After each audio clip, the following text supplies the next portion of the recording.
All right, welcome to week 2.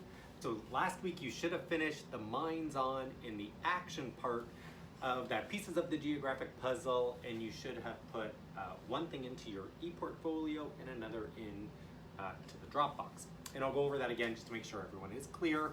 Because when I kind of look at the Dropbox submissions, because I'm filming this on Sunday, so I filmed it yesterday, and I had just about half put something into the Dropbox. You should be making sure you are finishing everything on a weekly basis and not letting everything pile up, because things in this course will pile up pretty quickly because there's going to be things that you're handing in all over the place, right? So you have an ePortfolio and a Dropbox, and then this week there's going to be a discussion post and a Dropbox, where by the end of next week you already have 4 things in 3 different locations. So it will start to get very confusing quickly if you're not staying on top of it. And the amount of work that you are receiving should allow you to keep the pace going fairly easily because they're kind of smaller activities per week, okay? So last week you should have finished an ePortfolio submission and you should have finished a Dropbox submission. And if you're ever, if you're ever like, what am I supposed to be doing, right? If you get lost in the fact that maybe you missed a week, right? Just go back and just look for the dates, right? Because it is on the course homepage, right? The strategies of being an environmental geographer, pieces of the geographic puzzle, 1 portfolio submission, and 1 Dropbox submission. And it's telling you you're doing the minds on for those 2 things. And I even linked, the actual tabs that you're going to be looking for, okay? So if you're one of the people, and unfortunately it's half of you at this point, that did not finish last week's work, please make that done. Now, I am filming this on Sunday, so maybe you are working on this today or yesterday, and you got it done for today. Okay, other things that you should be looking for on this page is, if you're wondering, whatever class that you possibly will have coming up, these are the doors that you should be entering for whatever class you are going through right now. And I know maybe you probably don't have a class right now, but you may have one next block. This is just giving you, an update even for your next block or the 3rd block, what the door is that you should be going in for each of your classes. So you can find that on the course homepage as well. Other thing is the schedule, right? If you're like, what are the actual time slots? Because we did it first semester, but maybe you've forgotten, that is on the course homepage as well. Same thing as a calendar for the entire year. And you guys probably would be more interested in the bottom section, which is showing you when we actually do make the switches to our other classes, when the next blocks are going to be. And the one good thing about us being back in school so quickly is the fact that I can now lay out a schedule for when all the assignments are due and what we're going to be looking at each week, which will just be another place other than the course homepage where you'll be able to see what's coming up when things are due and things like that.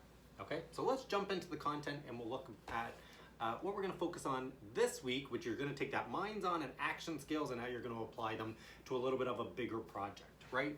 And I did get some emails, and I got lots of emails from a lot of people, which is good in terms of, what should this look like in the length of it and how should it be laid out, right? Minds on and action are exactly what they are. They're the thing getting you ready for that bigger project, the consolidation at the end, and your work can somewhat reflect that, right? If we were in class, that minds on and action is kind of the stuff we're doing on a daily basis kind of thing, where I need you to do it, but it necessarily doesn't have to look like a clean and finished product as much as the consolidation will, which we're going to work on this week. So this week, at the end of it, it should look like a fairly cleaned up, good project. Actually, before I jump in, sorry, just to add another thing. Some people, and I was actually getting a number of them, which is why I'm going to talk about it as well. It's the first time people have used the portfolio, right? This might be the first time you used it and you're like, whoa, how do I actually use this? And I'm just going to change my view to a student view so that my screen will look like what your screen will look like when I click it. Sorry for the loading time. But when your portfolio pops up, it still comes up with all these tiles and you're like, whoa, what is this? It's because the portfolio is another way of accessing your classes, and they're like digital notebooks. Okay, so you do have to look through and find our class. But if I just clicked on the e-learning teacher training, it comes up and says add to portfolio. You're gonna click that and you get this screen. Sometimes when people click this Google Drive link, it does just give you that spinning wheel and it has difficulty getting there to your Google Drive. Reason for that is because Safari does not talk nicely with Google Drive, unfortunately. So if you are a person who's doing this fully on your iPad and all you have is that Safari button, download Chrome, have a Chrome app on your iPad, and then if you navigate this process through Chrome, it works perfectly. If you're doing it through Safari, sometimes you do get that spinning wheel. But say you're still getting that, and you're still getting the spinning wheel, and you're still like, I can't find my file, just go to Google Drive separately, download that file, and then access it through this. So just browse it, find the file, and upload it, right? Sometimes when files are stored on the internet and you have to navigate to it, the computer has difficulty time finding it. But if you download that file to be actually on your computer, when it has to navigate and find it, it can find it very easily. So that's the best way. That's for all your classes. Last semester, if you were always having trouble uploading files, download the file to your computer, then upload it, and then afterwards, if you want, you can delete it off your computer so it's not sitting on it, and it's still in your Google Drive, but that just makes it a lot easier to upload. Okay, so that's how you use your ePortfolio.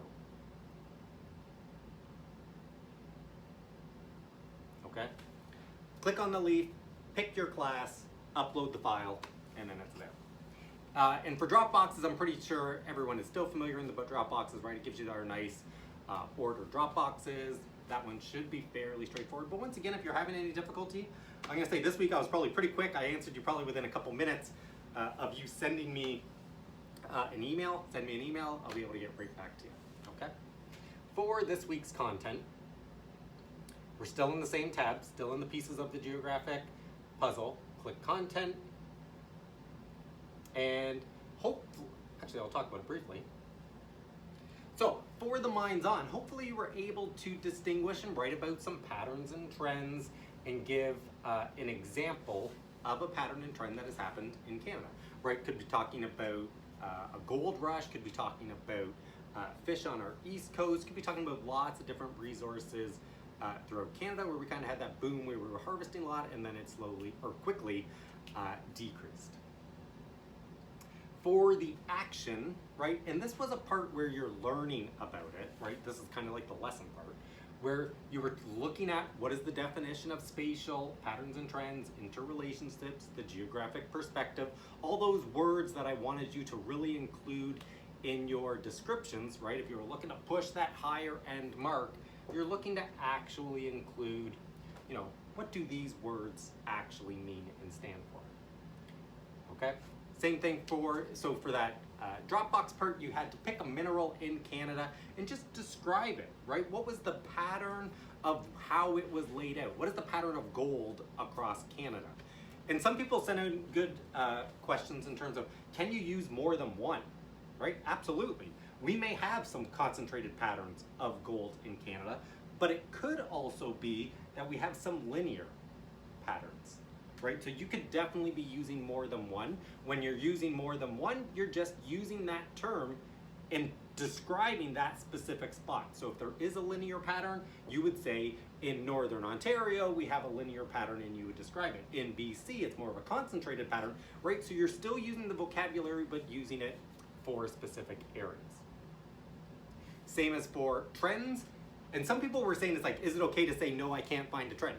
The answer is yes. If, you know, you can't just say, nope, couldn't find it. But if there may not be a specific trend, right? But that might even be irregular, right? For no pattern. So once again, we're trying to just use proper vocabulary when we are now writing our geographic reports, that it's irregular, right? There is not a distinctive pattern that you can see. Some of you might have started to use this and maybe you typed it in and then when you got to the end you're like, ooh, it does kind of make it come out really small, which is okay. All right. let's get down to, there we go, the consolidation part.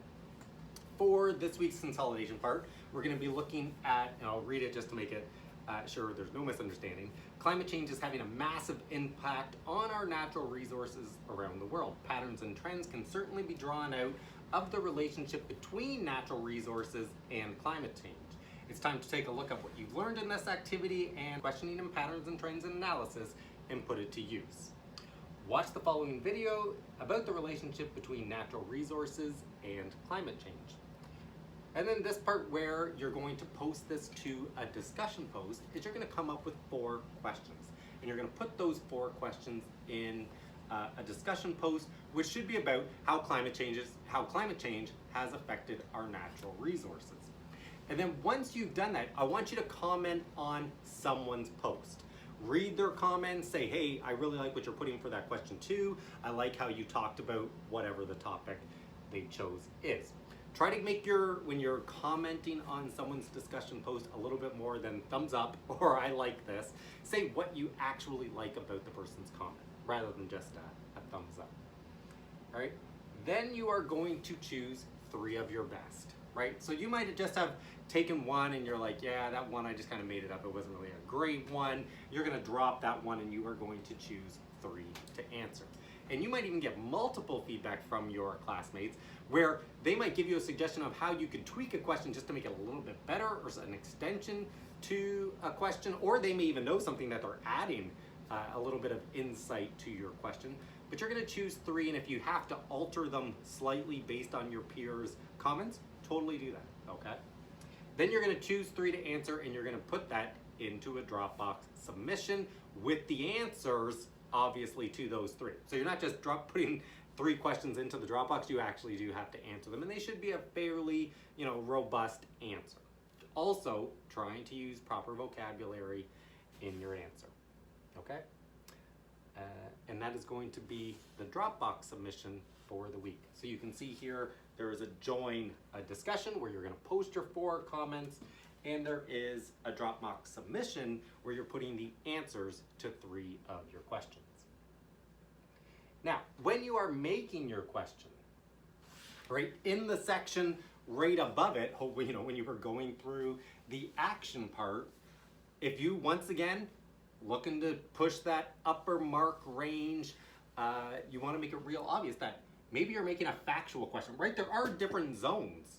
Well, you have to come up with 4 questions, so why not focus those 4 questions on the 4 zones, right? And this is the way, and I'm gonna say for university, for college, when you go on, even for our course, if you can take the material that you should be learning and you apply it to what you're doing, that's the way to actually pretty much be successful and get things done a little bit quicker, rather than you're just sitting there being like, I don't know, what should I ask? What's a good question?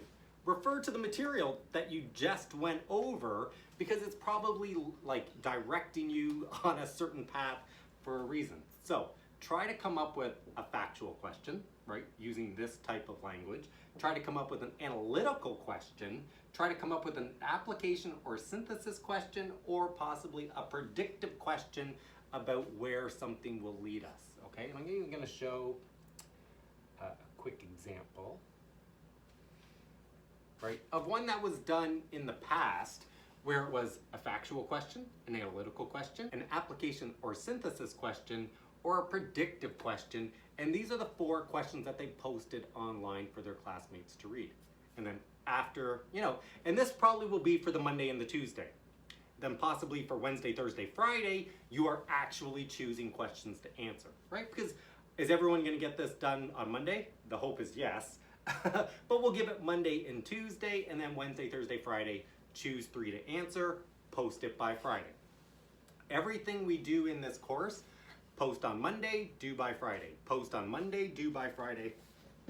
And I'll try to break the course down always in that format, so that whatever I'm giving you in the week, you should be able to finish throughout the week. And once again, I'm saying by Friday, but really it kind of means like by Sunday.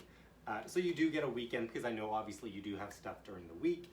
So I should say, post on Monday, due on Sunday, post on Monday, due on Sunday. That's kind of the format we'll be going with, okay? So this is what a couple good questions might look like for your different topics. Choose 3, upload 3 by next Sunday with the answers into the Dropbox, okay? And try to be, this is one where definitely you could be having some good interaction with your classmates, because once again, I'm gonna be checking, did you comment on other people's, what were your comments? That's a great way, once again, to get that nice observation conversation mark into that little page, which I showed at the beginning of the year, okay? Hopefully, this makes sense for everybody this week. Hopefully that Google Drive stuff helped, and and I do appreciate it. I did get emails from some people saying that they couldn't get it into the portfolio, so they emailed it to me, which is okay in the sense that I do want you to make sure I get the work, but I also want to make sure it does make it into the correct spot. So either I'll help you get through, or I'll show you how to get it into the right spot.